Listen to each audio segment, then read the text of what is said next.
Good morning, everybody. So, Jacob works 7 years for what he was promised. He shows up faithfully every single day. And then he wakes up the morning after his wedding and he finds out that the terms were changed again. Then Laban goes in and changes them 9 more times after that. And that is what we're going to be getting into today because God was in every single one of those adjustments that he went through. And so I invite you guys to stay here with me today. I'm right now trying to test something new. There is a feature on my TikTok, and it is something that I'm trying to see. I'm trying to see if it's going to work. So it's not showing me. I don't even know how to do this, you guys. Apologies, since this is my first time. I just want to make sure that I'm doing this right. Do you guys at all see on your screen at the bottom, there should be like a little square? It's like a little, maybe like an orange square at the bottom of your page. I'm trying to moderate the chat on my phone, which is why I don't have the music on right now. And it's not showing me. Oh, that's maybe because I need to switch people. Give me 1 second. So how are you? You see it? Oh my gosh, good. Okay. What does it show you? Does it what does it say to you? I need to go in and just switch my profiles really quick. Maybe that's why I'm not seeing myself. Good morning to you guys that are coming in. Bear with me this morning. We're testing out something new and then we're going to get into the word. I can only test it when I'm live. And I was like, well, might as well. It says fill out Vanessa's form. What happens when you click on it? Submit an inquiry. Does it say like to put your name and your email to get the guide and or the questions? You guys are the best. You submitted it and it says we'll contact you. Okay, well, as long as it's showing up, that's literally all I needed. So we can get started. I was so bummed because I was like, okay, well, how is this going to work? If I have to moderate it on my phone, we can't listen to music. So I'm happy that's not the case. Of course, now that I tested all the music before I got on here, and then now I had to fix it. It was all pre-filled out for you. Was it pre-filled with your actual information? That's so interesting. Okay. Thank you guys for testing this out with me because I have no... Oh, that's interesting. Okay. I didn't know it had your guys' information already in there. Well, there you guys go. It's literally, it sounds super simple. Well, thank you for doing that. I'm going to get started back with we're going to resume our normal day to day. That is a thing that I was telling you guys about yesterday is this new form, and I got it set up and I wanted to I wanted to test it today to see if it was even going to work. So thank you guys. You guys are the best for getting that figured out for me. I do have a podcast. My podcast is called The Eat and Edit. And so that is on YT. You guys are, it is one where you guys can go to my bio and get the link for that on my link tree. But we're going to get into today. Okay. I have told myself, listen, girl, first of all, you need to drink more water. My voice after 2 hours sometimes gets strained. So I am starting to incorporate very intentionally an outline so that I remember all of the things that I want to do in this study with you guys. I wrote down for us to do our prayers in the beginning and at the end. I put in water breaks. I am like, we're not going to have 15 minutes of just welcoming you guys in. I didn't put the dates in quite yet. That is the next email that I'm sending you guys out. So thank you for that. That is on my must-do list. So that is I have a whole system set up now. Okay. And so I am incorporating all of those things, but I want to start off our days every single morning in this way. So before I open up the word, I want to do something that I will plan on doing every single morning with this community. And I want you guys to tell me what you're praying over this season. I encourage you to drop it in the comments right now. as we're kind of getting settled. I want you to do that because here before we pray in the beginning, I want to incorporate that in. And then I want to take it away and pray over you guys separately. So we're going to do this again at the end, like throughout it, as people come in. But as we started out, tell me what you're praying over this season. Drop it in the comments right now. Is it your business, your income, your clients? Do you have a launch that you're working on? Your faith, your purpose? Maybe it's a transition that you're in the middle of. Is it your family, your marriage? Is it a decision that you're waiting on God for? Please drop whatever it is that describes what you are believing God for right now. Just one word, a very short phrase. Again, I'm going to be praying over every single one of these words as much as I can before the Bible study officially starts, and then we're going to do it again at the end of the live as people are coming in. So I'm going to be taking these as we continue to go. I see every single one of these comments, and I'm going to cover each one of you before we close out today as well. So I see that you guys are saying your health. Yes. You're praying over everyone, over your street ministry journey. Oh, that's beautiful. Discernment of Yahweh. You're praying for clarity, wisdom, marriage, business, your kids, marriage, health, your husband to get a job. You're showing Jesus to your family. Oh, the beauty of that. I'm praying and believing that he is going to reach out his hand to your families, your daughters and your income, new beginnings. You're believing God for a new job and getting married and your health. Good morning, you guys, as you are coming in. Here's what I want to say. For those of you who have been faithful for a really long time and you still cannot point to anything yet. And so what I mean by that is that you're showing up to this live every morning, maybe. You're posting content. Good morning, Sigma. It's nice to see you. Pray that you get to work safely. I just want to say hi in case I forget, and then you get to work. Hi, Hype King. Good morning. So you are somebody, you're showing up to this live every morning. You are posting content. You're praying over your business. You're serving your clients. You keep your home running. You're showing up for your kids. You're being present in your marriage, your relationship, and your income has not moved. Maybe your follower list it's not growing. Or the clients that you have been believing in, you're believing in God for, are not coming in yet. You're probably not in a crisis. You're just tired. You're tired of doing all of that and not being able to show anything for that yet. Genesis 29 and 30 are for you today, okay? So, good morning to every single one of you. You guys are putting in the chat what you are praying to God for in this season. Marriage, business, income, clients, your launch, your faith, your purpose. I want to see those all in the chat because here in a little bit, right before we get started, we're going to include that in our prayer. Okay, we have started praying over these lives, these Bible studies every day, and I want to make sure that we're honoring your prayers as well. So, if you are new to this space, every single morning I go live,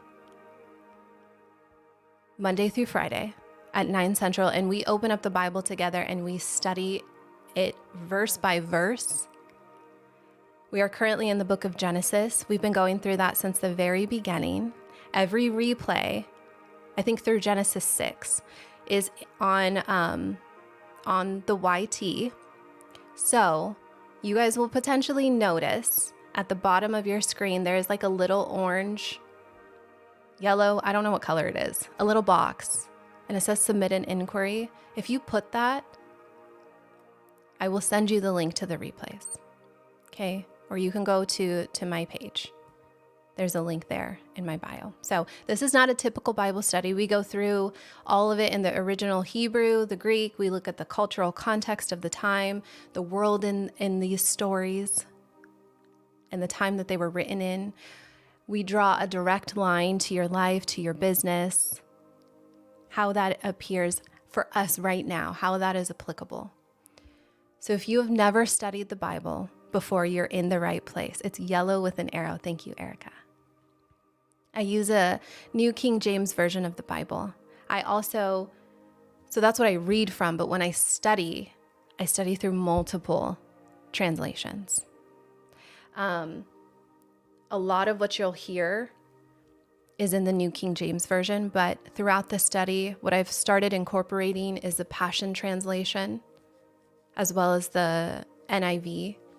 But we base it all hermeneutically. So we make sure that we are honoring the original text. So if you've never studied the Bible before, you are in the right place. And if you have been reading it your whole life, I pray that we are giving you something to allow you to see things in this passage that potentially you've never seen in this way before. So this is where we're at. As you guys are continuing to come in again, I want to hear what you're praying to God for in this season. Your family, your business, a launch, an income. I'm going to take a drink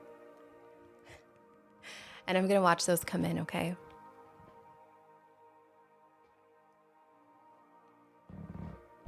Hype King, you have a very special purpose. Sometimes it's hard to see us as individuals, but God saw you and thought the world couldn't live without one of you. You absolutely have purpose. You are still walking this earth because God sees a purpose within you.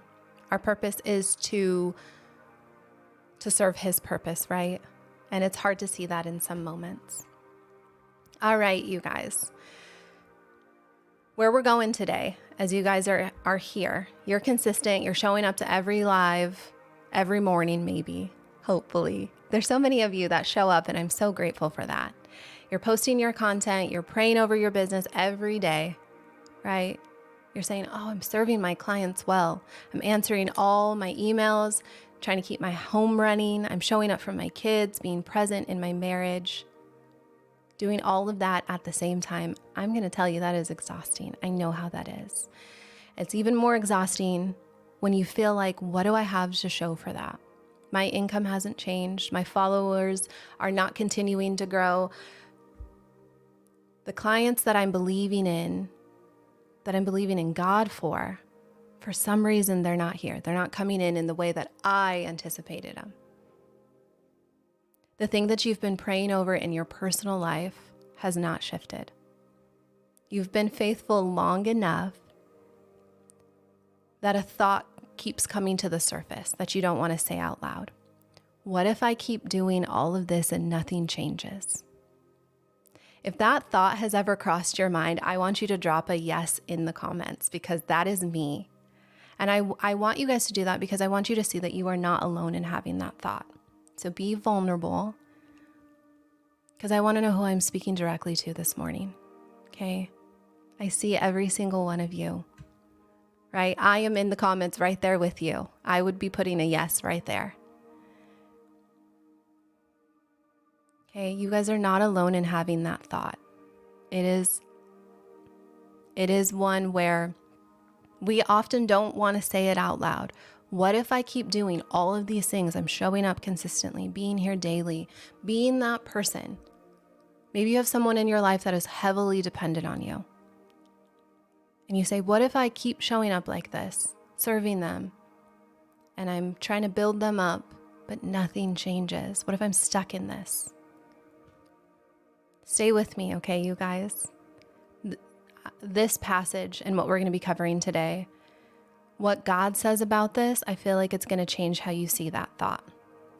All right, so real quick for anybody who is new, here's how it works. We're going to be live for about 90 minutes this morning. I teach through passage and I give you the Hebrew, the Greek, original words behind what you're reading, and I show you the original context of the world that these stories happened in at that period of time, and then I draw it directly to your life and your business. I pray that you leave this morning understanding the Bible in a way that you have never seen it before, and seeing God's heart in a way that is going to change how you move through your day. That is my goal for these studies. Even if it's not new to you, I pray that it sticks with you and it reorients your mind on the Father and his heart.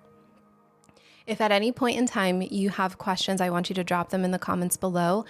If something sticks out to you and that's like, yes, amen, that is a good, like that was good, that spoke to me, put it in the comments. I say that because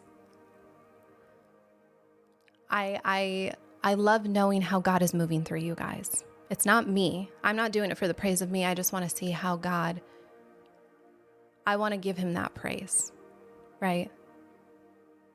For those of you that are new, if this is your first time on this live, I welcome you. Who is new here? I love seeing that. I want to welcome you specifically. And if you're new, if you look at the bottom of your screen, well, for all of you, it's available for all of you. But at the bottom of your screen, you will see this little yellow box with an arrow. I have a gift for you guys. We have a 3-day challenge that will be starting next week. It's called Hearing God Through the Noise. In these times when our mind doesn't shut off, if you're constantly second guessing when you're hearing God correctly or whether you're moving in the right direction, we have that challenge, or I have questions for you. It's a guide that helps you through those times. So I built this specifically for those times. It's free, okay? It's designed to silence the interference. If you click on that, I'll send the details to you guys, okay? So I want you to grab it before we keep going. One more time, I'm going to say this because we're going to get into our opening prayer. I want to know what you are praying to God for this season. Is it your marriage? Is it your health? Is it your business? Is it your faith? Whatever that looks like, we're going to open up with prayer here in a minute, or in a second, honestly. And I'm going to pray over those. And then we're going to do it again at the end of this live. Okay? So we're going to go ahead and pray and then get into the recap. Heavenly Father, I know that before we open up a single verse, you are here in this room with us. I invite you in. Father, I pray that you give me the wisdom and the discernment to speak directly to the hearts of those who need to hear your word, to have a reminder of your voice. Every single person on this live came here for a reason today. And you know exactly what that reason is, Father. We want to give you all the praise, all the glory. We know that as we are praying over this season of our lives, whether it's for our mental health, whether it's for marriages, whether it's for our kids and our spouses to come to you, Father, whether that is for our finances, whether that is to keep us in our homes, to get a new job for us, for our significant others, for the launch of our businesses, for the times where we lack clarity, whatever that looks like, Father, we know that you know our circumstances and you are going before us. And your plan is to bless us exceedingly and abundantly. Your plans for us are for good. So, Father, as we go into the word, I pray that you speak to us and comfort us during these times when we are going through struggle. In Jesus' mighty name I pray. Amen. All right. We're going to recap. So, yesterday we were in Genesis 26, 27, and 28. Okay, we started with Isaac, and he was making the same mistake as his father, Abraham. Isaac was in a very foreign place. There was a famine, right? His father, Abraham, went through the same thing. And he told King Abimelech that his wife was his sister because he was afraid of being unalived. And we know the culture of the time, that was very relevant. And the interesting part about it is that text doesn't record Isaac ever having a conversation with his father about it. He just watched his dad handle fear in the same way his whole life, with the same situation that showed up in his life, and he responded the same way. The fear that Abraham never dealt with showed up in the same way for his son, one generation later. Okay. How many of you guys are familiar with this story? So then in Genesis 27, we see, time moving on. Jacob's mother, Rebekah, overheard Isaac telling his brother Esau to prepare a meal so Isaac could give Esau the father's blessing before Isaac passed away. So she went straight to Jacob and told him to put on Esau's clothes, tie a goat skin around his neck and his hands so that he would feel, when his father went to feel Esau, If Isaac touched him, then he would be the one to receive the blessing first. Isaac could not see very well. He was old. And he couldn't see who was standing right in front of him. Jacob went in and he told his father that he was Esau, and he received the blessing that was meant for his brother. And so when Esau came back, he was really upset, as rightly so. He came in shortly after, and Isaac trembled. The text records him as trembling. And Esau wept because he knew that the blessing was gone. The blessing was already spoken and couldn't be taken back. We talked about the significance of that. And so Jacob left the same day because Esau was planning to unalive him. Then we went into Genesis 28. So Jacob is alone at night. He's sleeping on the ground and he has a stone under his head as a pillow. He is somewhere between his home and Haran. And before he fled, he hadn't made anything right with his family. He didn't reconcile anything. He was just a man who did something wrong. And then he had to flee. He got what he was going after, right? He got the blessing. He got the covenant line, the birthright, I should say. So he's now running. Yes, oh siblings. And that night, something beautiful happened. God appears to him in a dream. And in this dream, there is a stairway that is stretching from the earth to the heaven. And in that, there's angels that are moving up and down. And God is standing at the top saying, I am the God of Abraham and Isaac. I am with you and I will keep you wherever you go. I will bring you back to this land. And I'm not going to leave you until I have done what I have spoken to you. Okay, what a beautiful dream to see God, right? And then we spoke about how in John, the meaning of that dream is Jesus, right? Jesus is the one that is interceding. He is the way. He is that symbolism, that bridge between human and God. And so Jacob wakes up in this moment and he says, God is in this place and I didn't even know it.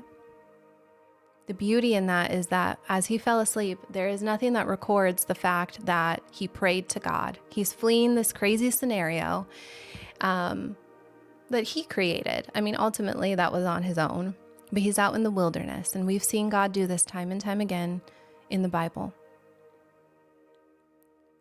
where Jacob is not necessarily reaching for the Lord, but the Lord goes to him.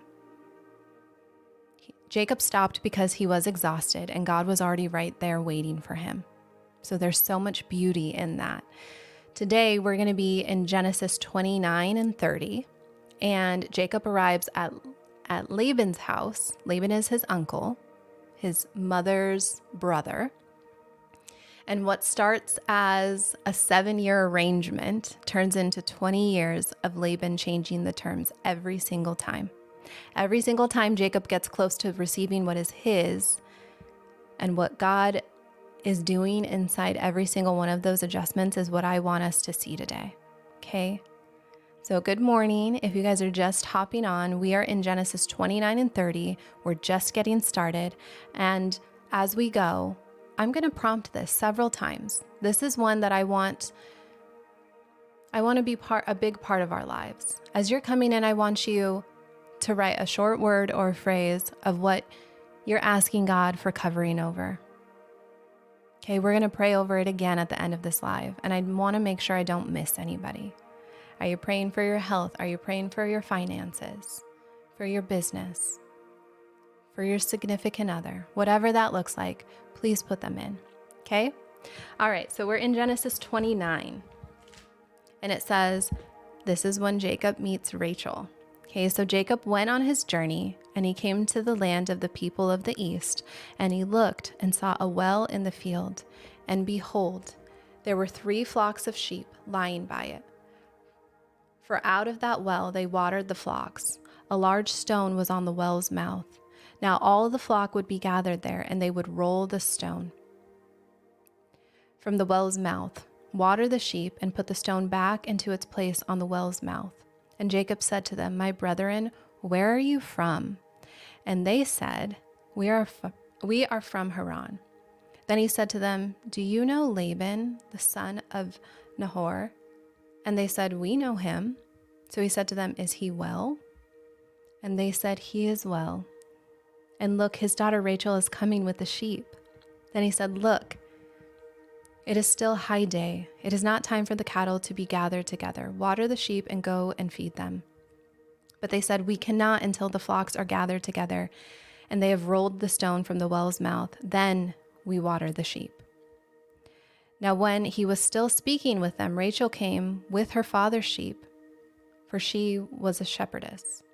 And it came to pass when Jacob saw Rachel, the daughter of Laban, his mother's brother, and the sheep of Laban, his mother's brother. That Jacob went near and rolled the stone from the well's mouth and watered the flock of Laban, his mother's brother. The text wants you to know that Laban is his mother's brother. If you guys missed that. Then Jacob kissed Rachel and lifted up his voice and wept. I feel like that's pretty bold because literally he just met her. Just met her. Anyway, and Jacob told Rachel that he was her father's relative and that he was Rebekah's son. So she ran and told her father. Then it came to pass when Laban heard the report about Jacob, his sister's son, that he ran to meet him and embraced him and kissed him and brought him to his house. So he told Laban all these things, and Laban said to him, Surely you are my bone and my flesh, and he stayed with him for a month. All right, we're going to stop there. So I see some of you, I'm going to read some of your comments really quick.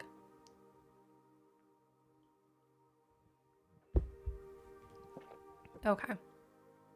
I love this. Thank you guys for putting those in there.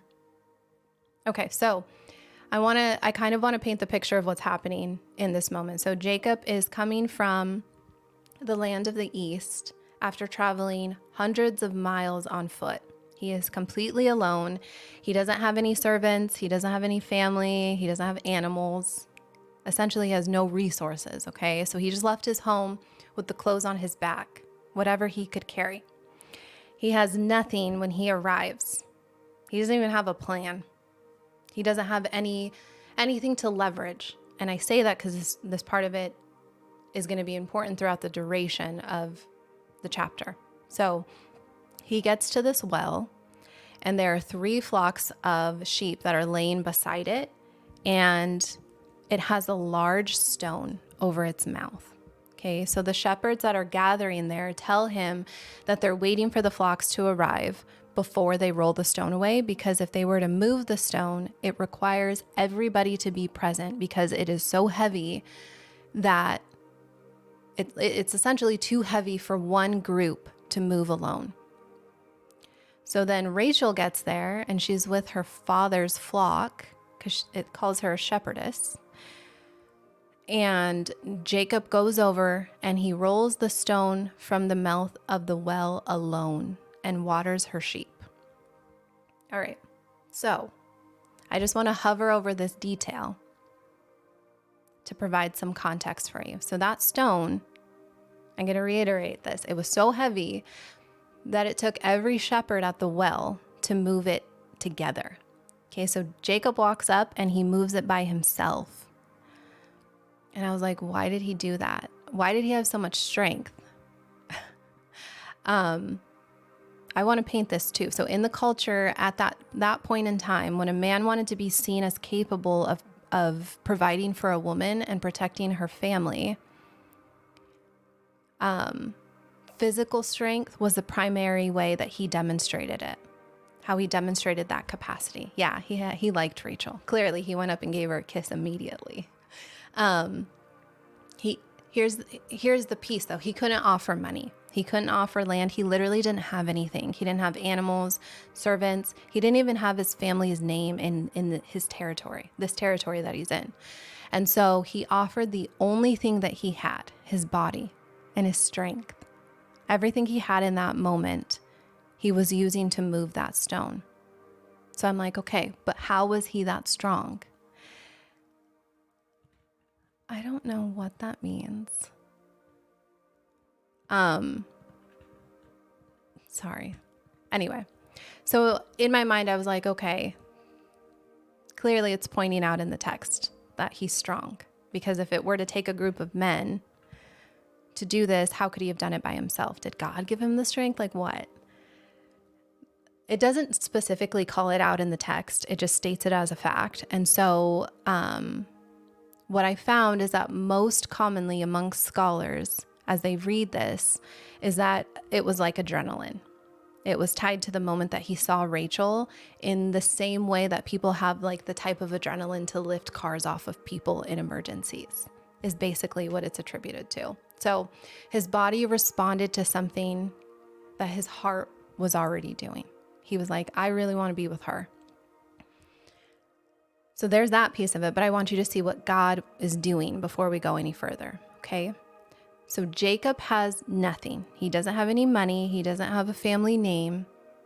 There's nobody in that territory that recognized who he was. He didn't have connections. He didn't have anything to trade or negotiate with. He was not, in this moment, he wasn't executing a plan. He was running for his life. And so the last time we see him in text, he's sleeping on the ground and using a stone for a pillow. Okay, that shows you how much that he had and how little of a plan, right? And so he was a man that didn't have anything, and he has no idea what is waiting for him. He just has this direction that his mother gave to him and this road that's in front of him, all right? That is exactly the kind of man that God chooses to show up for. God didn't show up for Jacob because he earned it. He didn't show up for Jacob because he had it figured out. It wasn't even because Jacob was the most wonderful or most prepared or most deserving. Think about it. Jacob had literally just deceived his father, and he stole his brother's blessing. Technically, God had stated that this was going to happen, so the blessing was his, but he was fleeing the consequences of his own choices. And God showed up at the lowest moment of his life while he was sleeping on the ground on a rock. And God said, I am with you. I will keep you wherever you go, and I'm not going to leave you until you have done what I have spoken to you. That is who God is. He doesn't wait for us to get it all together. He goes ahead of us and tells you, hey, I was already there. He shows us that he was already there. So then Jacob stops at this well. It's the first one that he comes to. He didn't plan it. He didn't stop there because he was like, well, this is where I'm said to go. My mom told me this. I researched it. No, it's just the first place that he came to because he was tired. And the well is the exact place where his entire future is waiting. So we have Rachel there. And she is the woman that he is going to spend the next 14 years working to marry. And then along comes Laban, because Rachel goes and gets her father. And so Laban is there. And Laban is the man who is about to change the terms on him. And I'll explain that later. He's going to change the terms on him 10 times. Okay, so for the next 20 years of Jacob's life, it's sitting right there at the well. Jacob didn't find it. God placed it there. Before Jacob even took a step towards it, before he even knew that there was a well, before Jacob even knew that there was a Rachel, God had already arranged it. You have to see what God is doing to place all of that in the space that he just so happened to walk into. He had to influence Rachel, ordain that specific time. There's just so much that I can't even begin to describe that God is doing. And you know how we know this? Because in Genesis 28:15, it talks about, give me 1 second, I'm going to read it. So in Genesis 28:15, it says, "Behold, I am with you, and I will keep you wherever you go, and I will bring you back to this land, for I will not leave you until I have done what I have spoken to you." Okay? The night that Jacob had slept on the ground and used that stone for a pillow, God stood over him and he said, "I am with you, and I will keep you wherever you go." And then in Genesis, I want to point this out too, because further along in Genesis 31, in verse 12, it says, "And he said, lift your eyes now and see all the rams which leap on the flocks are streaked and speckled and gray spotted, for I have seen all that Laban is doing to you. I am the God of Bethel, where you appointed me the pillar, and where you made a vow to me. Now arise, get out of this land, and return to the land of your family." We're going to see that everything that Laban does to Jacob and how he moves it, God is still with him even in these moments. He is with him when Laban betrays him. He is ahead of that. He is ahead of every adjustment, every term, reconsideration, whatever you want to call it. He saw all of that and he used it. He used every single part of the story. So I want you to see that Jacob in this is not a man who just got lucky. It points to a God that goes before his people into this place that they have never seen, and then he fills it before they arrive. And I want you to hear that now, because this is the same God that we are all serving right now. He's the one, when we talked about these things in the beginning, as we go through in the chat, right? When we talk about, I'm praying for covering over my health. I'm praying for covering over my marriage, for my business, for my children. All of those things that you guys have been putting in the chat, I need you to know that the one who does all of this, he's the one who was in our marriage, who was with our children, in our business. He was in all of those things. You guys fill in the blank, right? Before we even knew that it was going to be hard. He was in our child before you even knew that your child was going to need anything from you. He was in the diagnosis before you got the call. He was in that season before you even knew you were entering into it. I need you to see that, because he is the one who shows up when when we finally get consistent in our prayers, in our business, whatever that looks like, right? He shows up in all of these scenarios. He doesn't need us to be consistent in those things. He just shows up. He's there before we even know that there's anything to go to, before there's even a need. He goes ahead of us in our home, in our calling, in our relationships. The things that we're believing in him for, the things that we feel like haven't moved yet, he's already filled them, you guys. He filled them before we even arrived. Before we're even going to get to that point, he's already taken care of it. So we're not trying to get God to show up. We're just walking into what he's already filled.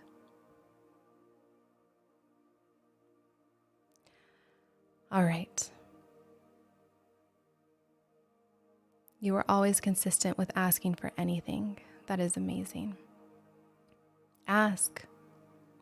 He's always right there with us, you guys. All right. So in Genesis 29:11, right? Yeah. Genesis 29:11. When it talks about Jacob kissing Rachel, it says, "Then Jacob kissed Rachel and lifted up his voice and wept." In the original text, the way that it's described is that he lifted his voice and wept aloud. This is interesting because men in that culture, did not cry in public. So essentially, like, this is something that men just don't do in that time. I mean, I can't say no one ever did that. It wasn't very common for men to do that.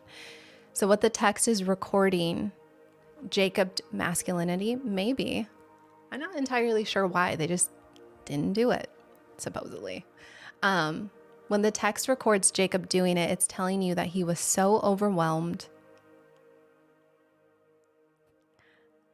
I feel like I've been in this moment. So he was so overwhelmed that he couldn't hold it together, not even in front of strangers. And so think about it, though. He had been alone by himself entirely for weeks. He was running. He didn't have a single person. And in the moment that he found one connection that tied him back to his home, right, and his family, his body gave out. He broke down right there at the well, right? Because this feels safe to him. I mean, and think of what he just fled. He fled because of a decision that was made. So he lost his entire family. He never got to see his parents again. They had both passed away, like, before he would have ever been able to meet him. They didn't pass away before he left, but he's never going to see them again. And he had left literally everything that he knew, and he just arrived at the only place that he had in the entire world that could connect him to his family, to his past.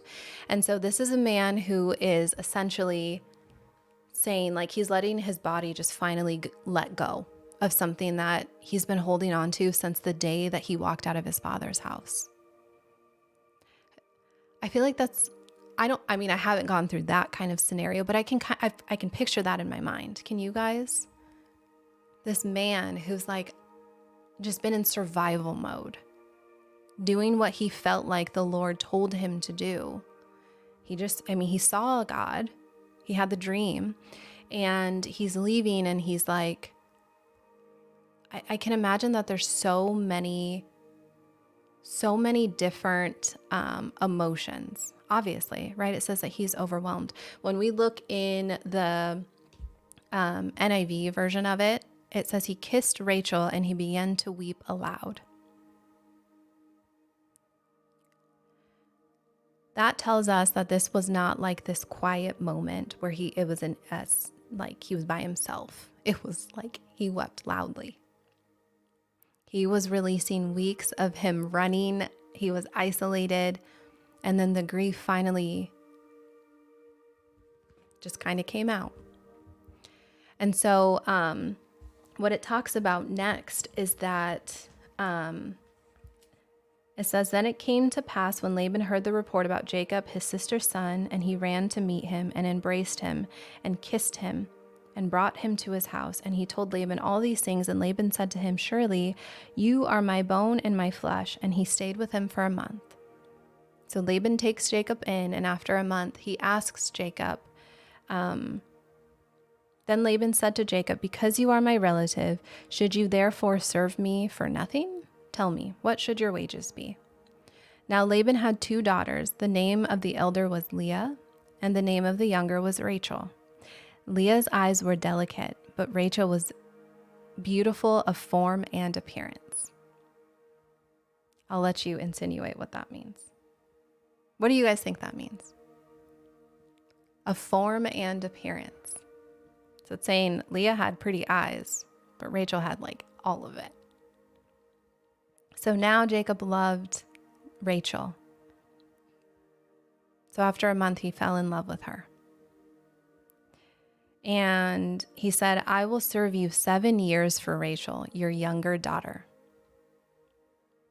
And Laban said, it is better that I give her to you than I should give her to another man. Stay with me. So Jacob served 7 years for Rachel, and they seemed only a few days to him because of the love he had for her. Then Jacob said to Laban, give me my wife, for my days are fulfilled, that I may go in to her.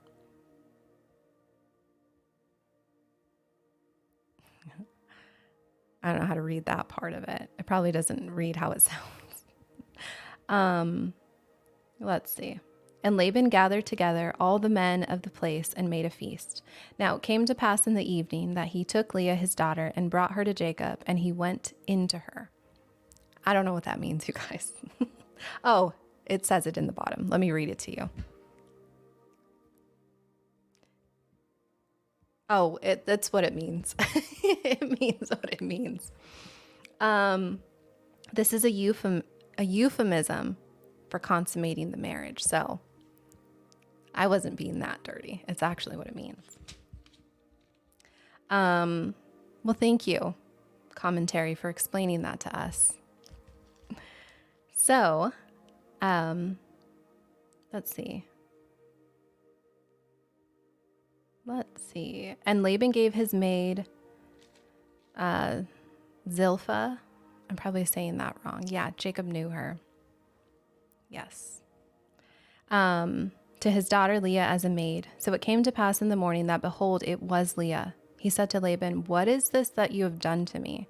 Was it not for Rachel that I served you? Why have you deceived me? And Laban said, it must not be done so in our country to give the younger before the firstborn.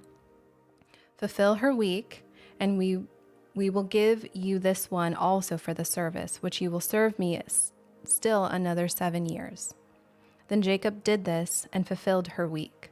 So he gave him his daughter Rachel as wife also. And Laban gave his maid Bilhah, I don't know how to say her name, to his daughter Rachel as the maid. Then Jacob also went into Rachel. I feel like, can they just... I don't know. It just seems pretty explicit there. But anyway. And so he also loved Rachel more than Leah. And he served with Laban still another 7 years. Okay, I'm going to pause there. All right, you guys. So in this moment, I want to kind of describe what's going on with Jacob. So Laban takes Jacob in after a month. And then he asked Jacob what his wages should be for working. The part of it that I want us to kind of focus on is Jacob's position in this moment, because it matters for all of the parts that come after that. So in the world where Jacob was in, where he lived in, the marriage required, in Hebrew, the word is mahar. Essentially what that means is a bride's price. Kind of like what we would think of as like a dowry a little bit. Not quite, but it was an amount that was paid by the groom's family to the father of the bride. And it was done because it was proof that the groom could provide for his wife as compensation to the family. Because they're losing their daughter as labor. So it was kind of significant. They're like, okay, well, if we're going to lose this, we need you to compensate it in some way. So Jacob has nothing to pay with. He has no family nearby to negotiate any of this on his behalf. He doesn't have independent wealth. He doesn't have any property. He doesn't have any animals. The only asset that he has is his physical labor, which we saw that he demonstrated that just a little bit prior in the text where he moves the stone from the well. And I also think about it too. He doesn't have his family guiding him on the culture or the customs of the time. And so he doesn't have anybody there to like negotiate the terms of this. And I think that Laban can see that, right? He's taking advantage of that. So in this moment, when Jacob offers 7 years of work in exchange for marrying Rachel, it goes beyond just him being extremely romantic. In this period of time, the highest bride price Jacob had to give to Laban was his capacity, right? Like him saying, this is the most that I can give you is my willingness to work for you. So 7 years of a man who is in his prime, right? He's young. He's in his prime working years was an extraordinarily generous offer by the standards of that time. Okay, so I need you guys to see that. Like what he's offering is Amazing. It's a great deal for Laban. So Jacob is literally putting everything that he has on the table for Rachel. He really loves her. So then Jacob serves 7 years to get her. And in this moment, it says that in those 7 years, they seemed like only a few days because of his love for her. I mean, that to me is like what genuine motivation looks like. Like, I'd be flattered if I were Rachel. Jacob, I feel like in this moment is so excited. He's like not watching the calendar. He's not managing what he's doing as like an obligation. He's showing up essentially because he has to, but he's working from something that is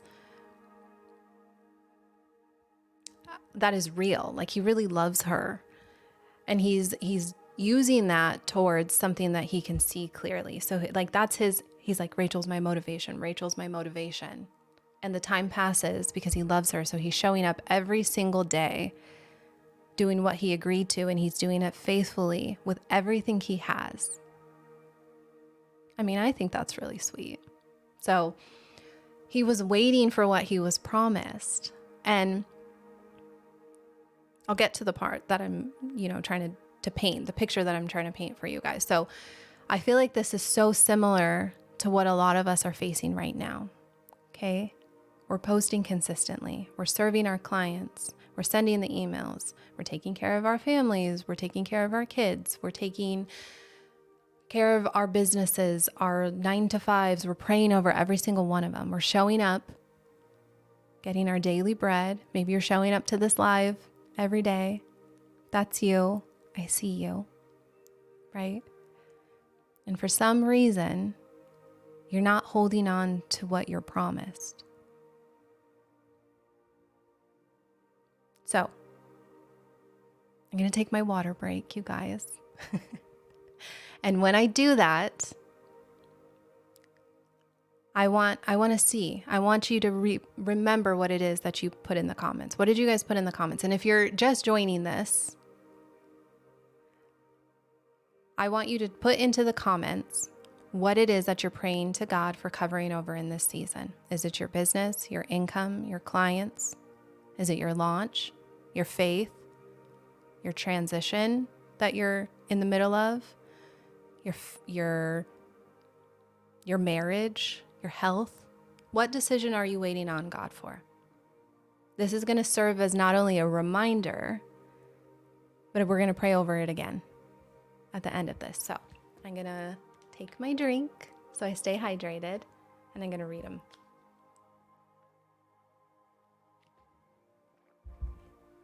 If you are new here, as these are kind of coming in, it is one that to me, I feel like this is microplastics.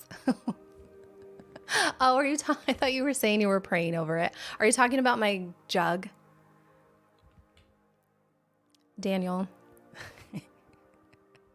Unless you're actually asking for prayers over microplastics. Yes, I know. I can't have a massive glass jug though. It's just not realistic. And I'm doing this because I'm prioritizing my hydration. I know. Sometimes I worry about many things. This is one I'm trying not to worry about. Metal? Ugh. I can't with metal. I can't. We'll see. We'll see on that one. No, I can't. I literally would break it. My boys constantly take my jug and they drink it, which of course, yes, microplastics. But if this is the one thing I have, then I think I'll be okay. I'm pretty conscious about those things, but sometimes I have to give myself grace because I'd be worrying about all the things. But if you find one that you like, send it my way. Okay. So if you guys are new here, sorry, I got distracted. I want to see too, who has been here. Daniel, you've been here for a little while. Gilman, daughter of the Most Highest. Can you guys You guys don't tend to do this, and I don't know why. Clay, a clay jar that turns water into wine. I need to find one of those. Yes. Can I shout you guys out? I know you guys don't, for some reason, when I prompt that, I see you in here, but I love shouting you out. Who's been here since for a while? You don't have to be here since the beginning.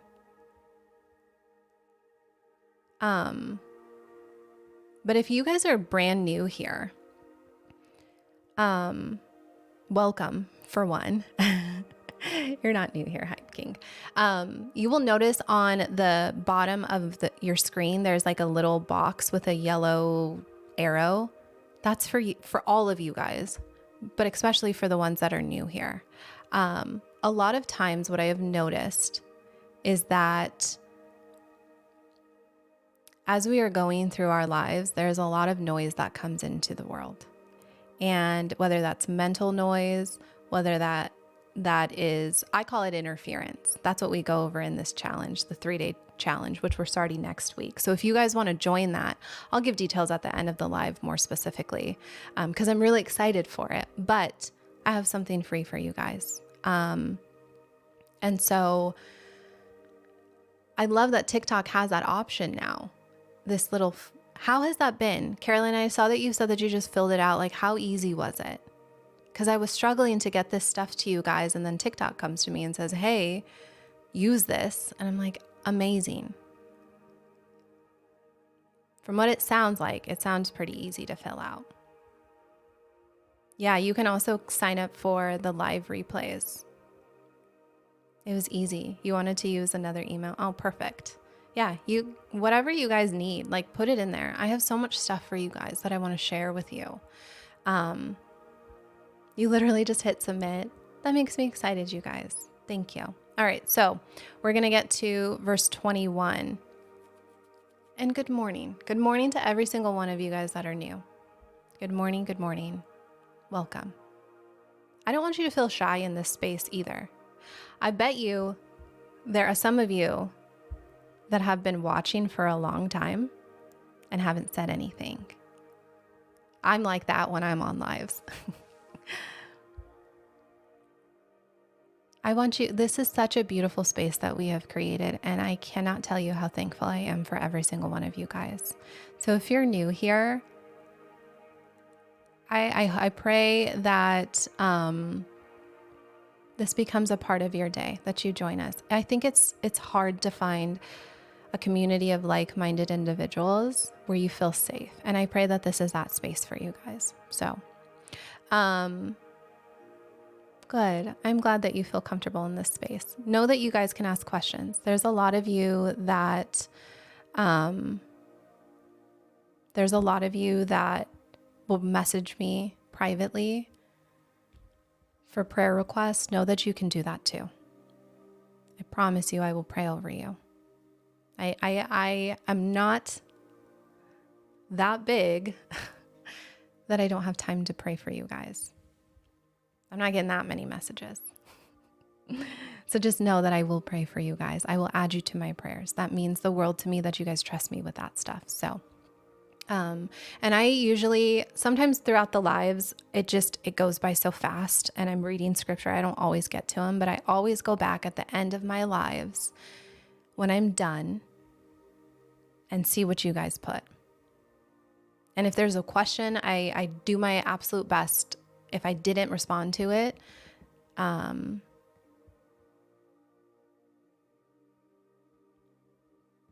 that's really sweet, Dylan. Thank you. That means a lot. If I don't respond to it, I generally reach out to you guys. So please don't feel like, man, I asked a question and she just ignored me. I see them. Sometimes I can't stop and comment, but thank you for the kind words. That really means a lot. You have no idea. It is God. It is not me. We invite Holy Spirit into this room, and I invite Holy Spirit into every element of what I do. Every element. And I pray that he gives me the wisdom and the discernment. And so it's beautiful to see what he is doing. I give all glory to him. Okay, so I want to get back to where we were. In verse 21, it talks about Jacob saying to Laban, "Give me my wife, for my days are fulfilled." Okay, my time is complete. Give me my wife. What does Laban do in that moment? Well, Laban gathered together all of the men of the place and made a feast. Okay, so he gathers the men of the place, he makes a feast, and that night, he doesn't bring Rachel, he brings Leah. So it says, "Now it came to pass in the evening that he took Leah his daughter and brought her to Jacob, and he went into her." So the wedding ceremony in that time period, in the time period that Jacob was in, involved a bride that she was so heavily veiled that in dim lighting, like lamp lighting, candle lighting, a man genuinely could not see her face until the morning. So the veil was not decorative, it was cultural and it was legal. And so the wedding feast involved celebration, it involved food, it involved wine, which is interesting. I mean, if she's eating and drinking, you would assume that you'd see her face, maybe hear her voice, like, I don't know.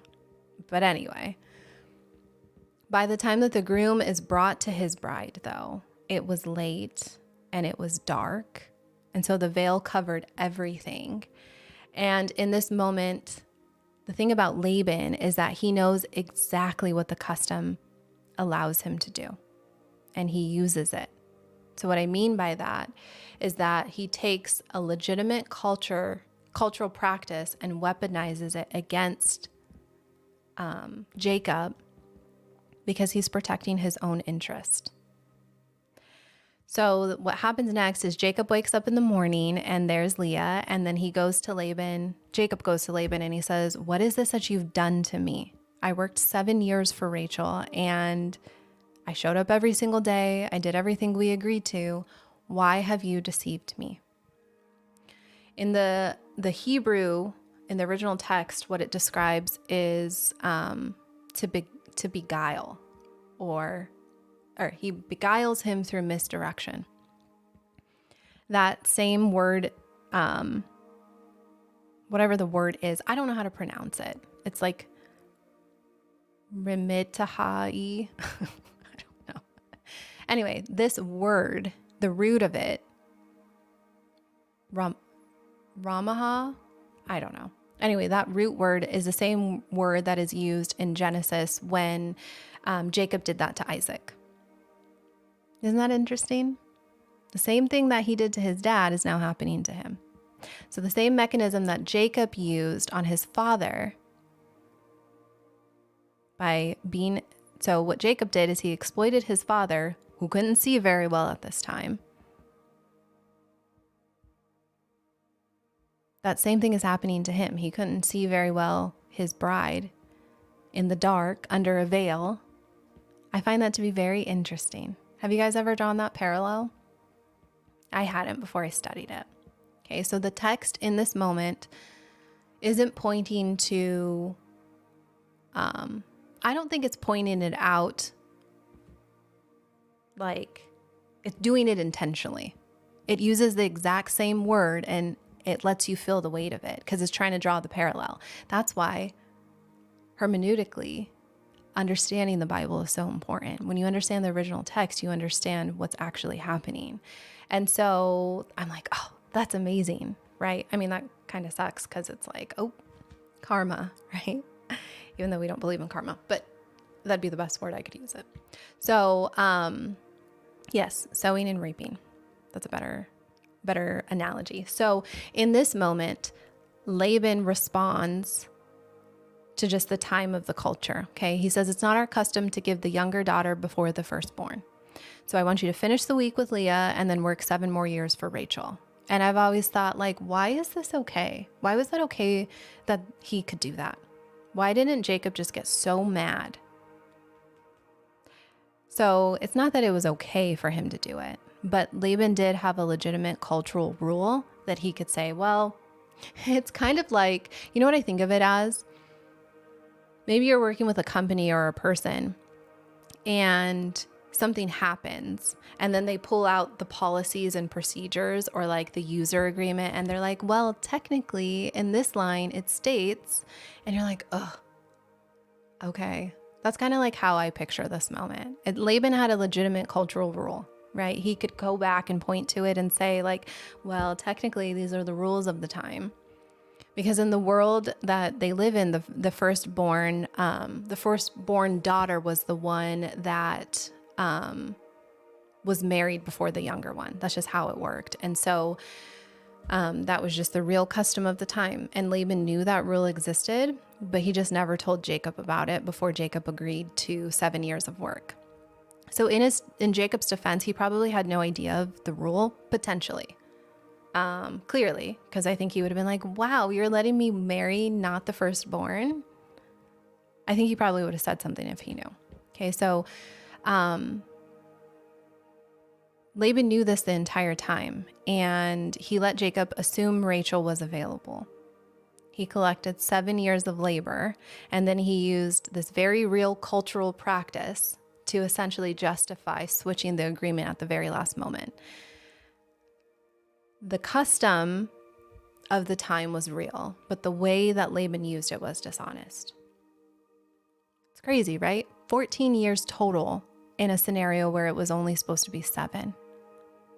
And Jacob, what I see in this moment, he doesn't walk away, obviously. He's like, okay, I'm going to finish the wedding week with Leah, and then I'm going to begin working for Rachel again. He must really like Rachel. 14 years, 7 years is long enough, but 14? So I feel like, in a world where Jacob is like in the culture of the time, it's not weak. Like, I don't think Jacob is being weak because he just loves Rachel so much. You had to think about it. He was a man that arrived in this place. They took him in. He didn't have anything. He agreed to 7 years. He was in the prime of his labor, right? Like, he was a ideal candidate. And he had just been publicly deceived by a man who had authority over everything Jacob needed access to. He chose to stay and renegotiate as opposed to walking away. Because walking away essentially was probably the only thing that would have been available to him. That didn't cost him every single thing. Because Jacob had, it really would have cost him, but Jacob had no family. He didn't have anybody to say, hey, this is really wrong.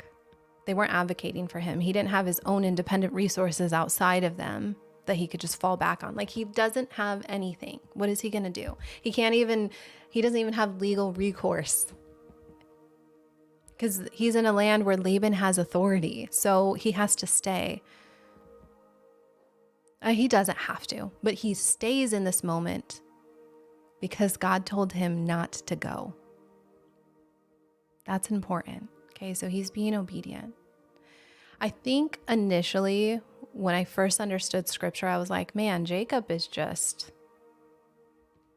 he's sneaky. But he's not, you guys. He's being obedient to what God is telling him to do. He was being obedient to his mother, Rebecca. Rebecca was being obedient to what God told her to do. You just wouldn't see that on paper. Then God tells Jacob, go. Go to this place. I'm going to stay with you. But don't leave. When you get there, don't leave. So he's doing what he's been told. Okay. And then by Genesis 30, actually, let me go back in and read this part. Okay. So the children of Jacob, when the Lord saw that Leah was unloved, he opened her womb. That alone is beautiful. And so Leah conceived and bore a son, and she called his name Reuben. For she said, the Lord has surely looked on my affliction. Now therefore my husband will love me. Oh, you guys. We've all heard stories. Potentially maybe you guys have been one of them. But thinking that a child is going to fix it. Anyway, that makes me sad. Then she conceived again and bore a son and said, because the Lord has heard that I am unloved, he has therefore given me this son also. And she called his name Simon. And she conceived again and bore a son and said, now this time my husband will become attached to me, because I have bore him 3 sons. Therefore his name was called Levi. And she conceived again and bore a son and said, now I will praise the Lord. Therefore she called his name Judah. Then she stopped bearing. Interesting. We know that the line through to Jesus comes from the lineage of Judah, right? And Judah becomes, I don't even know what the word I should use. Significant? I don't know.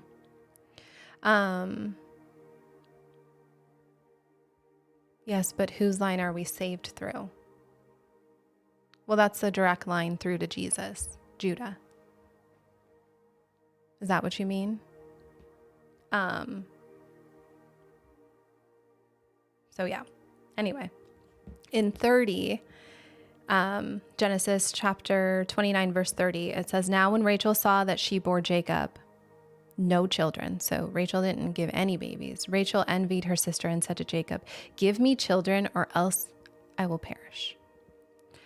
And Jacob's anger was aroused against Rachel, and he said, am I in the place of God who has withheld you the fruit of the womb?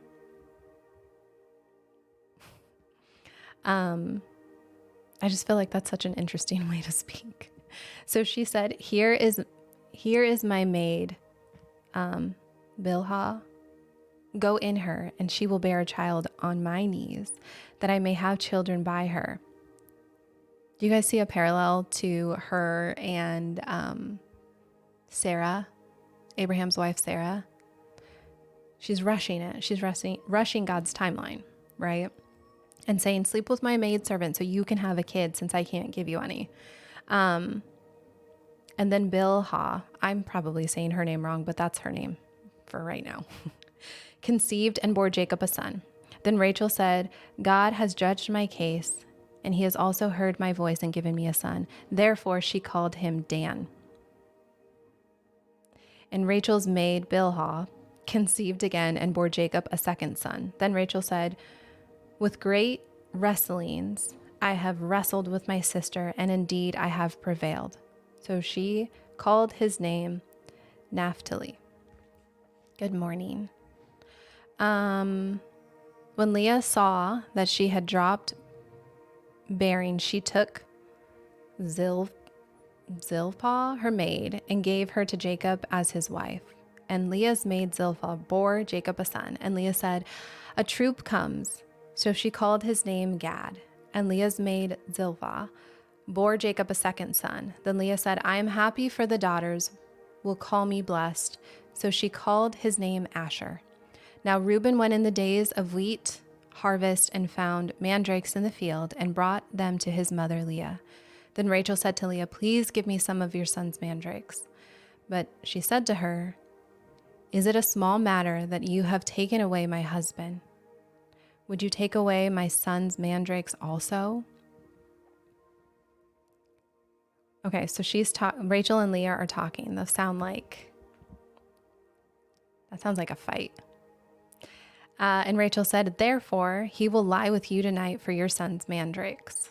Then Jacob came out of the field in the evening, and Leah went out to meet him and said, you must come in to me, for I have surely hired you with my son's mandrakes, and he will lay with her that night. This needs, should I censor this? You guys.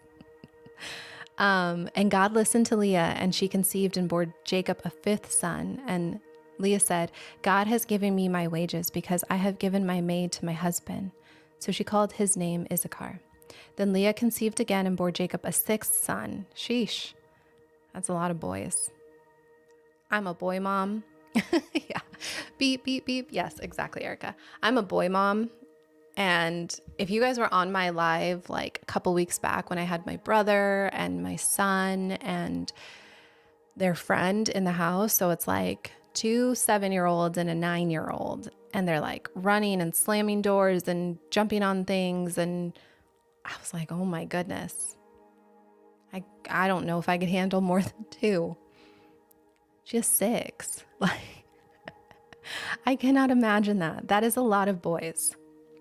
Not to mention, I don't know if they had, text isn't describing any other kids. Let me check really quick. I want to see how many kids they potentially. Oh yeah, she has maids. She has help. I guess that's true. They have maid servants, like nannies. So that's fair. And they live in a community where they do have help.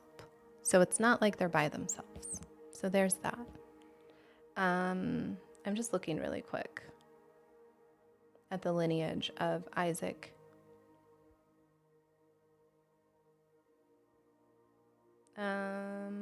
Yeah, there were daughters in the lineage. So anyway, so there's 6 kids, 6 sons. And Leah said, God has endowed me with a good endowment. Now my husband will dwell with me because I have bore him 6 sons. Can you think about that though? How sad is that? Every time she has a kid, she thinks it's going to be the one. Finally, if I have this one, then he's going to love me. That seriously makes me so sad. So she called his name Zebulun. Afterwards, she bore a daughter and called her name Dinah. Oh yeah, I forgot about her. Then God remembered Rachel, and God listened to her and opened her womb. And she conceived and bore a son and said, God has taken away my reproach. So she called his name Joseph and said, the Lord shall add to me another son. See, if she would have just waited. Right? We are in Genesis chapter 30, we just got finished with verse 24. I want to call this out too before I welcome you guys that are just coming in. But so in this moment, we have Jacob. We're in Genesis 30, and by this time, the terms are changing, okay? So Jacob has 4 women that are bearing children, and he's still living and working inside of Laban's household. And Laban just continues to keep adjusting the terms of the agreement. So he ends up with 4 women total. It's Leah, Rachel, and the 2 maidservants, Bilhah and Zilpah. Those don't sound right to me, but their names are probably going to change every single time I say it. But not once. But he's not doing this all at once, right? Laban's not changing the terms of this all at once. He's just been doing it from the very beginning.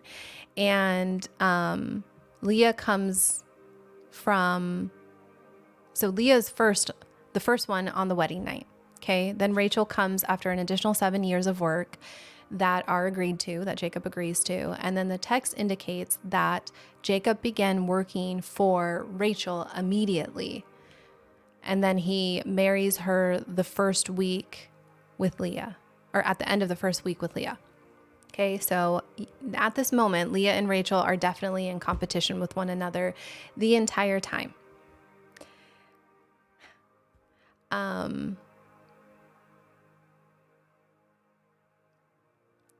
I would look into Corinthians, Erica. I don't know. Those are the ones that Corinthians and Ephesians, maybe. Before I forget to answer your question. So if any of you in the chat have an answer to Erica's question and you know as well, please put that in there. But Leah and Rachel are in competition with one another. And Leah keeps having sons and Rachel can't conceive. So in the context of the time, a woman and her value in the household was directly tied to how many sons she produced. So Rachel is Jacob's preferred wife, but she is watching her sister have child after child after child while she doesn't have any. And Rachel, in that moment, gives Jacob her maidservant, Bilhah. And he says, go in her so that she can bear children on my behalf so that I can have sons through her. Like, she's desperate. She sounds exactly like Sarah saying, go sleep with your maidservant so I can bear you a child. Honestly, though, I find that so curious. I get that that's her maidservant, but she's not the one bearing children. So that shows me just how, the mental state. But this is recognized as a legal practice in the world, right? Same thing that Sarah did to Hagar in Genesis 16. So we know that that's not unusual. It's just really the only option that she has available when she can't conceive. So it's understandable that she feels that, or like thinks this is an option. She's not just being like unreasonable. But we see in verse 27 something that happens that I feel like is very interesting. Okay, so we're going to get into that part. I just want to pause and recognize those of you guys that are just joining in. I'm going to take a drink. But as we go through, if you are new here and this is your first time being on this live, welcome. I'm going to go back in and read through some of your guys' comments. But if you're new here, can you guys put that in the chat? I want to welcome you guys in.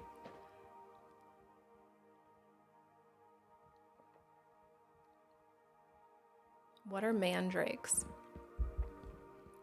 Oh, what are mandrakes? Mandrakes are they a plant or are they, let me look it up really quick, you guys.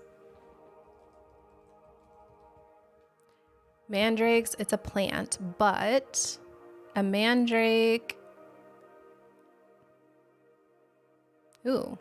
mandrake roots look bizarrely like a human body.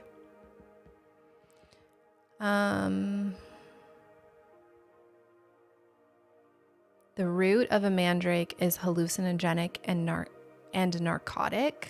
Interesting. Ooh, can I say that word on here? A mandrake is a powerful narcotic. Don't know if I can say that on here. It's a sedative and a hallucinogenic. So that's what a mandrake is. Ooh, that made me think. Thank you for asking that. Okay, so when she's talking about in the context of the mandrake, she says, what does she say? Where did she say it? Literally, she just said it.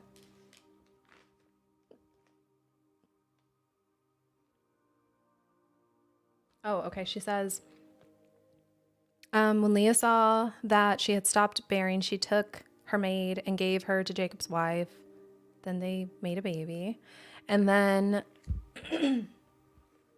one of the sons, Leah's son, Reuben, went into the days of wheat and harvest and found mandrakes in the field and brought them to his mother Leah. Then Rachel said to Leah, "Please give me some of your son's mandrakes." But she said to her, "Is it a small matter that you have taken away my husband? Would you also take away my son's mandrakes?" Rachel said, "Therefore he will lie with you tonight for your son's mandrakes." You think it's for fertility? Does it say it's in here? Oh, all I had to do was look at the bottom. Mandrakes. Jacob had 8 sons by then from 3 women. About 6 years had elapsed since his marriages. The oldest son, Reuben, was about 5. Playing in the field during wheat harvest, he found this small orange-colored fruit and brought them to his mother Leah. These were superstitiously viewed in the ancient world as love apples or an aphrodisiac or fertility-inducing narcotic. Thank you, guys. How did I miss that? It says this is an odd and desperate bargain by Rachel, but it was an attempt to become pregnant with the aid of the mandrakes, a folk remedy which failed to understand that God gives children. Ooh, so this shows us that she was trying to even operate in her own even more.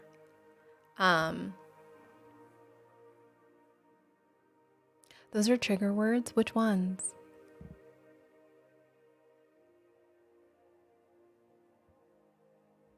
I didn't see any. I need to study which ones they are. Are you saying trigger words for the live? Or just women who are trying to make babies? Anyway, I find that really interesting because it is showing, I'll have to look because Because I don't feel like I saw any. Is it love apples? Was that the word?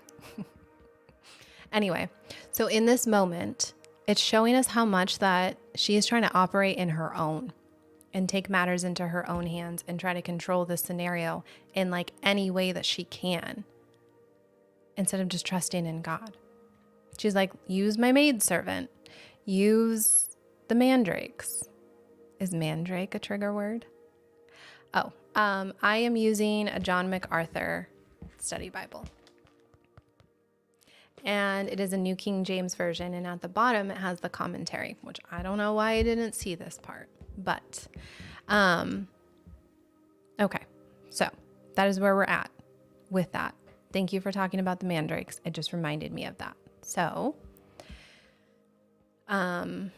I feel like that's important. It shows us that the thread is still the same. It's still people operating in the same way across generations, and just they're not staying steadfast in the Lord. But you know what that also shows me is the fact that, again, like we talk about so often, even though we try to run ahead and push the timeline, we know that God will still use us for his purposes, right? Then we see in verse 27, it goes on to talk about, 25. It says Jacob's agreement with Laban. And it came to pass when Rachel had borne Joseph that Jacob said to Laban, send me away that I may go to my own place, to my country. Give me my wives and my children, for whom I have served you, and let me go, for you know my service which I have done for you. And Laban said to him, please stay, if I have found favor in your eyes, for I have learned by experience that the Lord has blessed me for your sake. Then he said, name me your wages, and I will give it. So Jacob said to him, you know how I have served you, and how your livestock has been with me. For what you had before I came was little, and it has increased to a great amount. The Lord has blessed you since my coming, and now when shall I also provide for my own house? Sorry, I'm reading that weird. I'm going to read that again. For what you had before, oh my gosh, you guys. So Jacob said to him, you know how I have served you, and how your livestock has been with me. For what you had before I came was little, and it has increased to a great amount. The Lord has blessed you since my coming, and now shall I also provide for my own house? Like, when do I get to live on my own is basically what I'm trying to make it sound like. So he said, what shall I give you? And Jacob said, you shall not give me anything. If you will do this thing for me, I will pass again, feed and keep your flocks. Let me pass through all your flock today, removing from there all the speckled and spotted sheep, and all the brown ones among the lambs, and the spotted and speckled among the goats. And these shall be my wages. For my righteousness will answer for me in time to come. When the subject of my wages comes before you, every one that is not speckled and spotted among the goats, and the brown among the lambs will be considered stolen, if it is with me. And Laban said, oh, that it was according to your word. So we removed that day the male goats that were speckled and spotted, all the female goats that were speckled and spotted, every one that had some white in it, and all the brown ones among the lambs, and gave them into the hands of his son. Then he put 3 days' journey between himself and Jacob fed the rest of Laban's flock. Give me one sec. Okay. Now Jacob took for himself rods of green poplar and of the almond and crescent trees, peeled white strips in them, and exposed the white which was in the rods. And the rods which he had peeled he set before the flock in the gutters, in the watering troughs where the flocks came to drink, so that they should conceive when they came to drink. So the flocks conceived before the rods, and the flocks brought forth streaked, speckled, and spotted. Then Jacob separated the lambs, and made the flocks face towards the streaked, and all the brown in the flock of Laban. Stay with me, you guys. In the flock of Laban, but he put his own flocks by themselves, and did not put them in Laban's flock. And it came to pass, whenever the stronger livestock conceived, that Jacob placed the rods before the eyes of the livestock in the gutters, so that they may conceive among the rods. But when the flocks were feeble, he did not put them in. So the feebler were Laban's and the stronger were Jacob's. Thus the man became exceedingly prosperous and had large flocks, female and male servants, camels and donkeys. Okay. So in this moment, well, I have a New King James Version of the Bible also, before I forget to. So in this moment where we're at in verse 25, it is one where Rachel bore Joseph, and Jacob said to Laban, send me away, right? He wants to leave. And then we see in verse 27, Laban says to Jacob, I have learned by experience that God has blessed me for your sake. Okay, so in the original text, it alludes to the fact that he observed signs or he read what is actually happening. So it tells us that Laban is not confused. He has been watching Jacob very closely enough to recognize this pattern. And he doesn't say, God bless me because of my work or my wisdom or my strategy. He says, God bless me because of you. So Laban knows that the blessing is coming through Jacob, and he wants to keep it continuing. He wants it to continue flowing in his direction. Okay. So what he does is he proposes like this new agreement again. And he says, let me go through your entire flock today, and I want you to remove every speckled, spotted, and dark colored animal. And those are going to become my wages going forward. Right? So every animal that is born in your flock that is speckled or spotted or dark, that's going to be mine. Everyone that is pure white is going to be yours. And Laban's like, yes. He agrees immediately. So then Laban goes through the flock on that very same day, and he removes every male goat that is striped, spotted, speckled, and then every female goat that had any sort of white on it, and every dark colored lamb. Okay. He gives those to his sons, and then he puts about 3 days worth of travel between them and Jacob. So Jacob is left with Laban's solid colored flock. There's significance in this, so stay with me. If this gets confusing, you guys need to tell me, because I want you to see what's going to happen here, okay? So every animal that is born speckled or spotted from that point forward is supposed to belong to Jacob. Laban removed the only animals that were likely to produce the kind of offspring and then drove them out of Jacob's reach. So in this moment, this is not the second or third adjustment. In Genesis 31, verse 7, I'm going to read this. It says, now Jacob heard the words of Laban's son, saying, Jacob has taken away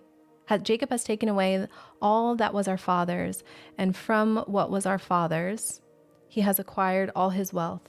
And Jacob saw that the countenance of Laban, and indeed it was not favorable towards him as before. Then the Lord said to Jacob, return to the land, your fathers and your families, and I will be with you. So Jacob sent and called Rachel and Leah to the field to his flock, and said to them, I see your father's countenance, that it is not favorable towards me before, but the God of my father has been with me, and you know that with all my might I have served your father, yet your father has deceived me and changed my wages 10 times. But God did not allow him to hurt me. Okay. So in this moment, he's saying, your father has deceived me and he's changed my wages 10 times. Every single time Jacob gets close to what he's receiving that was agreed upon, Laban restructures the agreement so that Jacob's access is just out of reach. Laban in this moment is being so greedy with the blessings that he's receiving from Jacob. Like, he knows it. He says that in verse 27, and he recognizes that God was blessing him because of Jacob. So every single time Jacob gets close to accumulating enough to leave, Laban's like, no, I'm going to change the terms. And he keeps Jacob working for him, and he keeps the blessing flowing in his direction. So he's not just being like a difficult father-in-law or like a difficult employer. He's being deliberate. Like, he's deliberately rearranging and engineering the agreement so that Jacob can never reach the threshold. to the point where he had enough to walk away. Laban needs Jacob more than what Jacob even knew. But then God works, right? We see God working in verse 37 through 43. Okay, so what it talks about is that Jacob goes out, he gets fresh branches, he peels them with streaks, and then he's exposing everything that's white inside the bark. So when he peels back, so he places these peeled back branches in an area,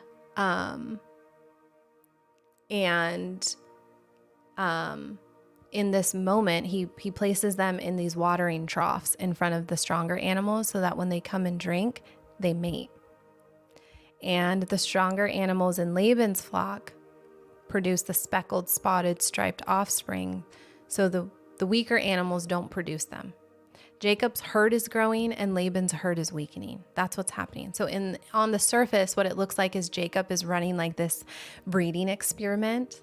Like, well, if I look and see that they're striped animals or see striped branches while they mate, then they're going to produce striped offspring. And there's a lot of people that have debated this for a really long time to see if this even works biologically. But in a few chapters later, in Genesis 31, Moses records Jacob sitting down with Leah and Rachel and explains what actually happened behind it. So Jacob tells them that before he put out a single branch, God had already shown him in a dream exactly which animals were going to produce spotted offspring. So God gave him the dream first. He went before him. And the branches weren't just mechanisms. They were Jacob moving in response to something that God had already showed him was coming. Okay, does that make sense to you? Laban tried to engineer this entire agreement so that Jacob couldn't accumulate enough to ever leave. He removed animals, he changed terms, he put 3 days of distance between Jacob. Like, he was trying every single thing he could to make it to where Jacob just couldn't leave, to where Jacob couldn't win. And then God walked into the flock and overrode every single thing that Laban did. And Jacob kept showing up and working. God moved in so many ways, right? He moved in the part that was never Jacob's to control. And in that moment, God had already spoken over Jacob's life. What God did and what he spoke over Jacob's life, even Laban's most calculated move couldn't touch it. Does that make sense to you guys? Are you guys seeing the thread in all of this? Okay, Jacob just kept showing up and God handled the rest. I want you guys to stay with me. We're almost getting through the finish line. Okay, this is the part that speaks directly to what a lot of us are facing right now. Remember how we've gone through this chat and I've said, hey, what are you guys facing? What are you asking God to cover you for? Can you guys put that in the chat again? Especially if you're new. If you've done this like multiple times, you don't have to do it again. What are you praying that God covers you for in this season of your life? Is it your family, your faith, your business, your children, your finances, your mental health? What does that look like, right? Call it out. We're going to pray over that at the end of this, but I need you to stay here because this part is going to speak directly to you guys. Okay, so we have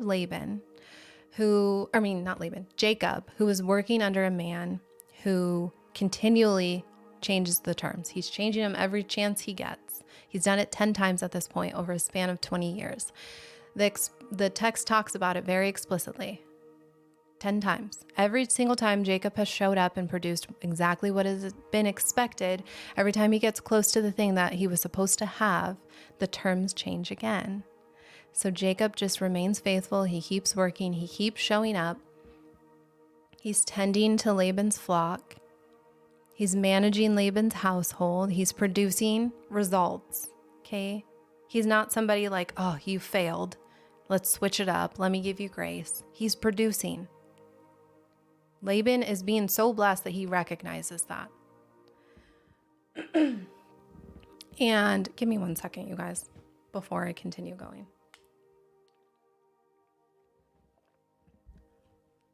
Otherwise, I'm probably going to be doing this 100 times. Okay. He is doing exactly what is expected of him. That is some of you guys right now. The thing that you are putting in the comments, right? You're showing up faithfully for. You're producing what was expected of you. And the moment that you get close to the thing that was supposed to be yours, the terms shifted again. Maybe you had a client that renegotiated. Maybe the platform changed. Like, ooh, the algorithm keeps shifting. You had a launch and it didn't convert like you thought it would. Maybe you had a relationship where you poured yourself into every bit of it. A door that you were certain that God was going to open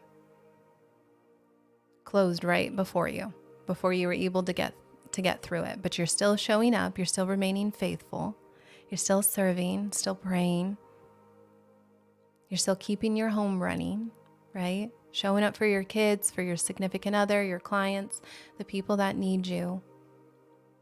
Who are you showing up for? Day after day after day. You're still doing all of it and you're still waiting, right? In Genesis 30, verse 43, it says, and Laban, right? This is 30:43. And Laban said, Oh, that you were according to your word. So it says that Jacob did exactly what he was supposed to do.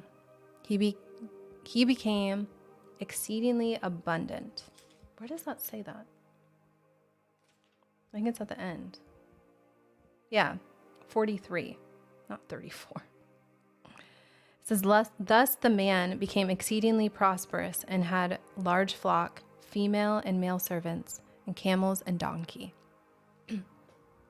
This is Genesis chapter 30, verse 43. So he became exceedingly prosperous. In the Hebrew text, it calls him, it says that the man broke out greatly. He did well, essentially. So the word that is used is meod. It's MEOD. Okay, so that's the word that's being used. In Hebrew, the way that it works, so it says it's a long word. And I'm not even going to begin to pronounce it. I'm going to put it in the chat for you guys.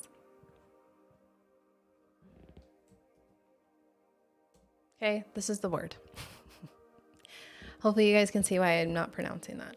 Anyway, when you double that word, that last part, meoid, I feel like that's not how you say it, but that means that the word by itself, the single word, cannot hold the weight of what you're trying to say. So what it's alluding to is the fact that Jacob came out of this situation with an abundance. Okay, he broke out on 2 levels because he did exactly what God told him to do. And it was God who did it, right? He blessed him exceedingly and abundantly. God saw every single term change. God was in the one. He was the one that was in every single year that Jacob kept showing up, and things like, it's like the rug keeps getting pulled out from under his feet, right? God was in every single year that Jacob produced results, but he didn't get to keep the reward, or the terms changed in a certain way. God was the one who took what Laban,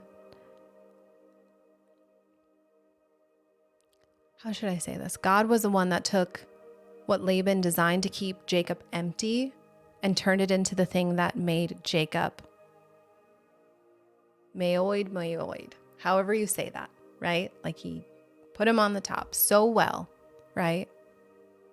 He's the one that did that. Laban thought that he was trying to control the outcome, but he never was, right? He was just a man that was trying to plan inside of a story that God had already written. So I want you to think about this, you guys. Who is writing your story right now? It's God, right? God's the one that's writing that. He's the one that sees every single door that is closed on you. Every single time the terms shifted, every single year of faithfulness that hasn't produced any visible result. And what he's doing is he's writing it into something just like Laban never saw coming. The waiting, right? Our waiting, your waiting is not evidence that God is slow. Your faithfulness in all of this to me shows that it's not being wasted. Every single thing that has not worked out in the way that we expected it, it's in his hands and he's doing something with it that we cannot see. And so I want you guys to do this as a reminder. This is our declaration. I want to make a declaration every single live that we have over God and his faithfulness as a reminder to us. Okay? I'm going to put it in the chat and I want you guys to put it in there, okay? We're going to say, God sees what I cannot change and he's moving in it. I say that, you guys, because that is a declaration of God and his faithfulness. And if I were to ask you guys to remember one thing from this live, it would be that. God sees what I cannot change and he is moving in it. To me, this isn't a feeling. It is what Genesis has been trying to show. Genesis 31 is trying to show us word for word. God is saying, I have seen every single thing that you have been going through, every single thing that Laban has done. He saw every term change, every adjustment, every time Jacob showed up and the agreement shifted again, and God acted inside of it.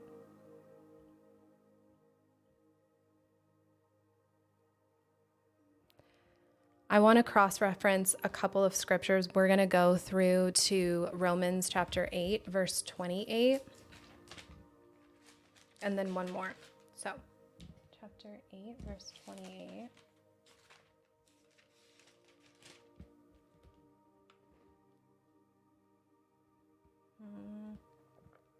Okay. Romans chapter 8, verse 28 says, and we know that all things work together for the good of those who love God, to those who are called according to his purpose.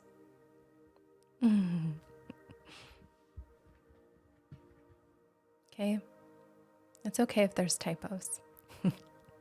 This is your reminder, right? We know that all things work together for good for those who love God, to those who are called according to his purpose. Paul, who is the author of Romans, wrote this to the church in Rome at this point in time. So these were people who were being persecuted, and they were people who were watching their lives not go the way that they expected. So you can imagine that when he's speaking to these people, they're not in a season where they're comfortable. He is writing to people whose terms keep changing.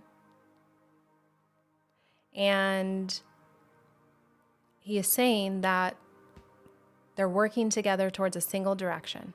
That's what the original text alludes to. And so think about that, though. It's saying all things, not just some things, not the good things, all the things, which means all 10 of those adjustments that Laban made. Everything that every single year that Jacob produced results and he produced results and he couldn't keep them, or it kept changing, however you want to say that. It includes that for us too. Every single time the algorithm changes, every time we launch something and it doesn't convert, every time, our clients renegotiate something, every single time things don't go the way that we pictured them, whether it's in business, whether it's in our family, our marriage, our day-to-day, our health, whatever that looks like, right? God is not watching from outside of what is going on. He's working inside every single time towards an outcome.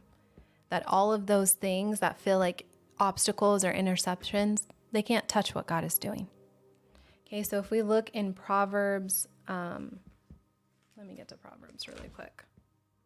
It's Proverbs chapter 16, verse 9.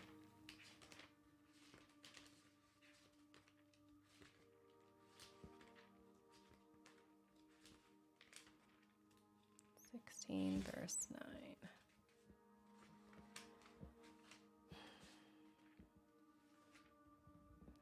And it says, "A man's heart plans his way, but the Lord directs his steps." When Solomon wrote this part of it, he was writing, when he wrote this, he was writing it as a statement of fact, not as comfort. This, you can't hear me? Can you guys hear me okay? It's Proverbs chapter 16, verse 9.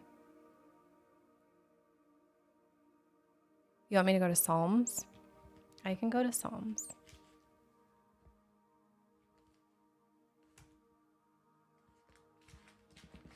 I'll go to Psalms next.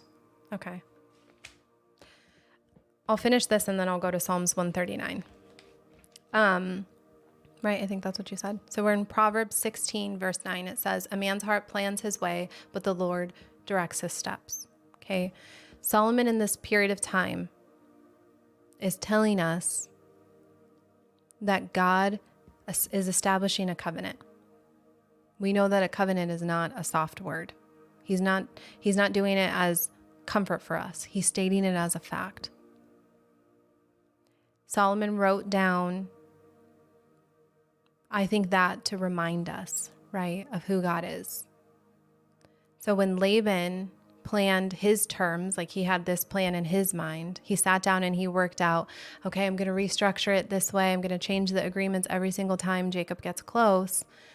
What the Lord was doing was establishing Jacob's steps. Laban was making plans and God was fixing the path. We're not waiting for God to show up. He's already there in these moments, right? He's already in the place where we feel like, well, let me try to operate in my own. Or maybe I don't have control over what's happening. Maybe I try to get a promotion and my boss keeps saying I need to work later and later and later, whatever the case is, right? We're not waiting for God and saying, God, where are you? He's already there. He was already in the place that you were going before you ever took a single step towards it.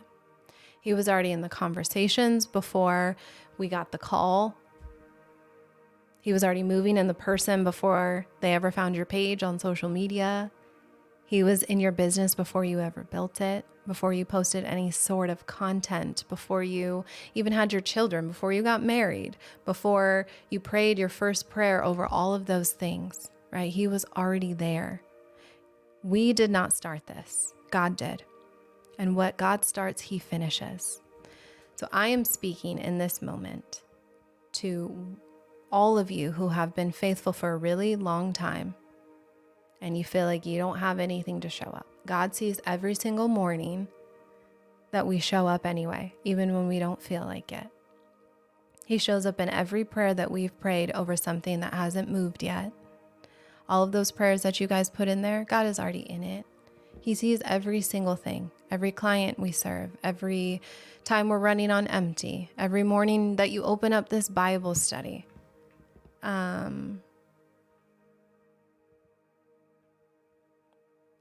Every time we feel like showing up, or we feel like we don't want to show up, but instead we give up.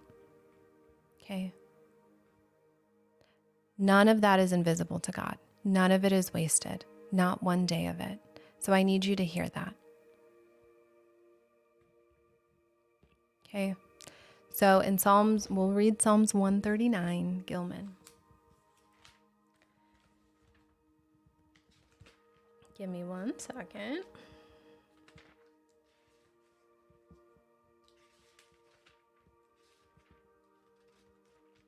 Let me get there. It takes a second. 139, verse 16.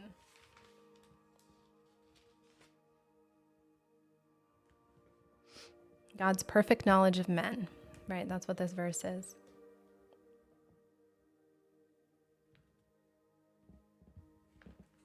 Oh, that you would slay the wicked, O God, depart from me. Am I in the right one? No, that was 19. I meant 16. Your eyes saw my substance, being yet unformed, and in your book they all were written, the days fashioned for me, and when as yet they were none of them. I'm going to reread that again because I read that weird. Your eyes saw my substance, being yet unformed, and in your book they all were written, the days fashioned for me, when as yet there were none of them. Right? That means, right, the book is a figure of speech, but it is likened to God's mind, to a book of remembrance. None of them, meaning God's sovereignty, ordained David's life before he was conceived. Right? God already knows the steps of our life. They were already fashioned.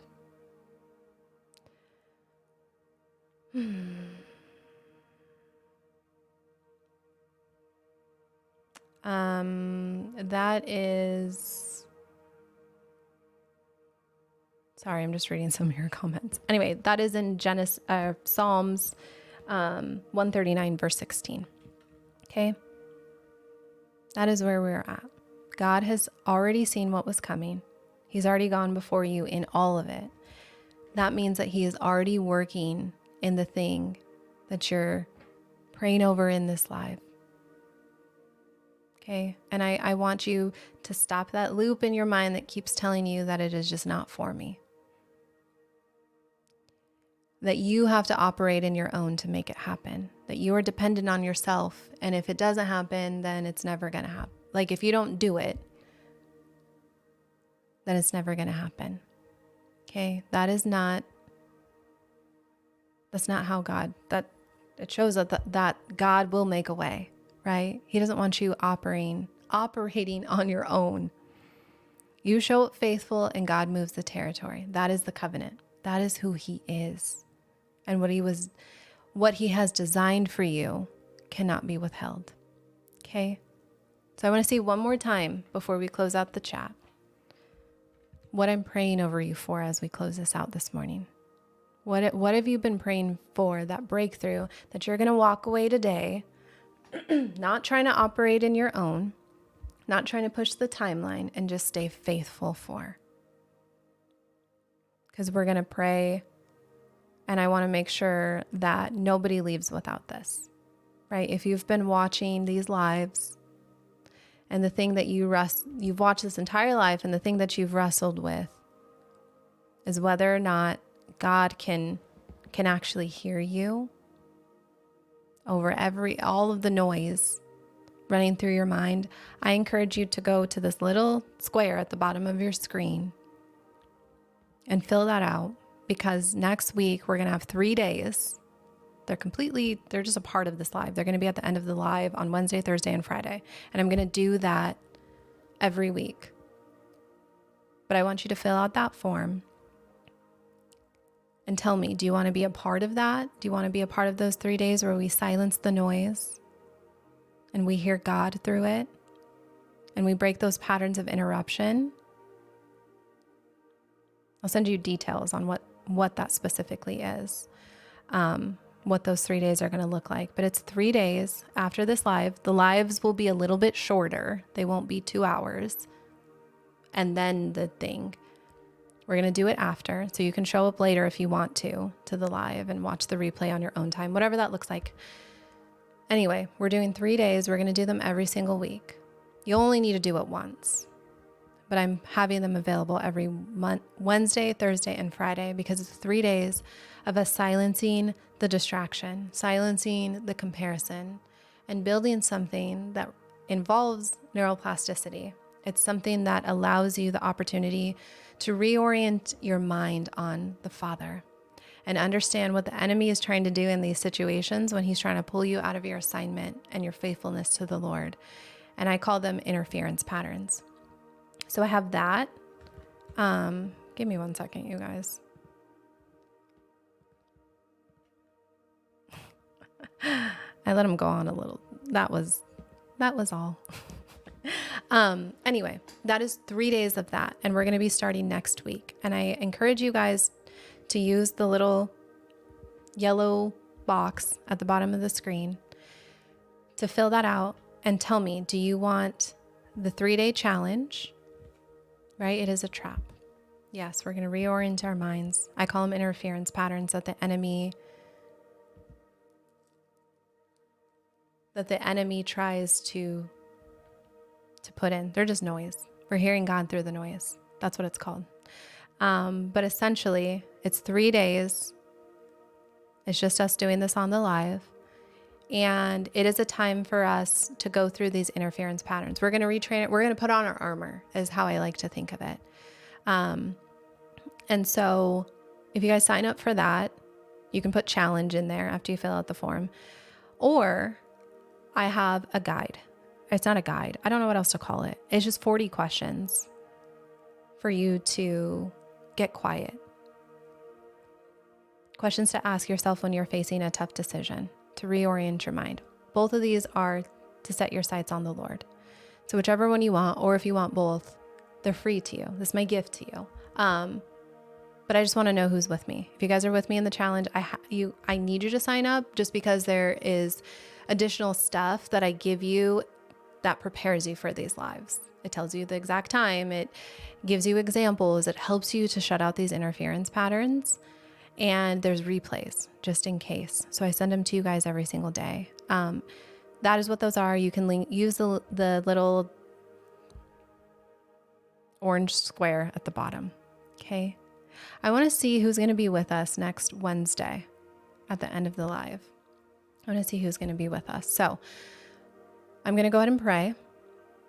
And I just wanted to make sure that we didn't leave that. Okay. Leave without me saying that, because I want you guys to be a part of that. Allowing God to retrain you through the process is exactly what we're doing. Before God calls you into assignment, to step more fully into it, one of the number one things he does is recommissions you, allows you to remember who he is, because he's going to be the one to get you through everything, right? So I do these lives Monday through Friday at 9 Central. If you missed any part of it, or you're going to miss any other ones, there is a replay vault that is available to you. Everything is on my page in the bio. And then come back tomorrow. I encourage you guys to invite somebody who you feel like needs to hear this too. But we're going to close in prayer, okay? We're going to close in prayer, and I'm going to pray over all of these things that I saw in the comments. Okay? So, Heavenly Father, you see every person that is on this live, whether they are here currently, whether they were here and had to step away, whatever the circumstances, Father, you see every single one. The things that they are coming to you with, Father, for covering, whether that is their health, whether that is marriages being restored, whether that is families coming to you, Father, whether that is success in their business, whether that is opening doors to a 9 to 5, whether that is their parenting, whatever that looks like, Father, we know that you give direction, that you have gone before us, that you are the one that is going to get through every single element of every obstacle that we face. We know that you have a plan. And in all of this, Father, in the times where we feel like we want to operate in our own, where we feel the noise coming in that tells us that we are behind, that the plan is not going to come to be, that things keep changing on us, Father, we know that the only thing that we are waiting for is for us to walk into the abundance that you have waiting for us. Father, I pray for every single person on this live that you bless them exceedingly and abundantly in accordance with your plan. I pray for those that are wavering in their faith, that they stay, that they get to know you, Father, that they lean into your hands that are stretched out, that have been waiting for them.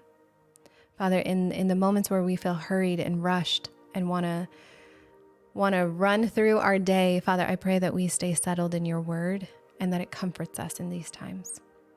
That we remember that your wisdom and your words, those are a gift. I thank you for the ability for me to gather on this platform. Thank you for the people that have come into this community, Father. I thank you. In Jesus' mighty name I pray. Amen. Thank you, guys. So we are done. And I go live Monday through Friday at 9 Central, and I will see you guys tomorrow.